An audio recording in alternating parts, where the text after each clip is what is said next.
তো বন্ধুরা আজকের কিন্তু এই ভিডিওতে কথা বলতে চলেছি ইন্ডিয়ান ফুটবল টিম যে কাফা নেশনস কাপ খেলতে চলেছে সেই কাফা নেশনস কাপে তার অবশ্যই খালিদ জামিল কিন্তু 23 জনের একটা স্কোয়াড ঘোষণা করে ফেলেছে ইতিমধ্যে এবং সেই স্কোয়াড সম্পর্কেই কথা বলবো।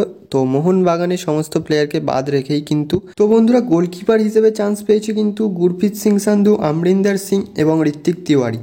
তো বলাই চলে এখানে কিন্তু যদি মোহনবাগান তাদের প্লেয়ারদের ছাড়তো তাহলে বিশাল গাইত ফার্স্ট চয়েস হতো।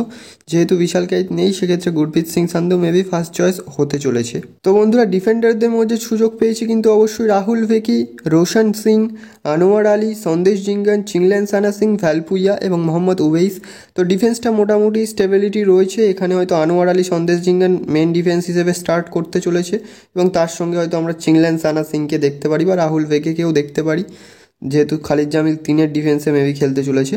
তো এর পাশাপাশি মিডফিল্ডে যদি বলি নিখিল প্রভু, সুরেশ সিং ওয়াংজাম, দানিশ ফারুক ভাট, জিকসন সিং, তারপরে বরিস সিং রয়েছে, আশিক কুরুনিয়ান রয়েছে, উদান্তা সিং রয়েছে এবং নাওরে মহেশ সিং রয়েছে।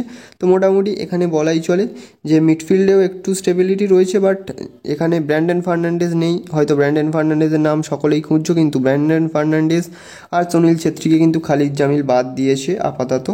তো মানে তাদের সঙ্গে মিউচুয়ালি কথাবার্তা বলেই বাদ দিয়েছে, সরাসরি বাদ দিয়েছে এটা নয়। তো বন্ধুরা এবারে যদি ফরওয়ার্ড নিয়ে কথা বলি তো ফরওয়ার্ডে অবশ্যই কিন্তু ইরফান ইয়াদবাদ রয়েছে, মনবীর সিং রয়েছে, মনবীর সিং অর্থাৎ যিনি জামশেদপুরে খেলেন সেই মনবীর সিং। এর পাশাপাশি জিতিন এমএস রয়েছে নর্থ ইস্ট থেকে, আমাদের রোল মডেল লালিংজুয়ালা ছাংতে রয়েছে এবং বিক্রম প্রতাপ সিং রয়েছে।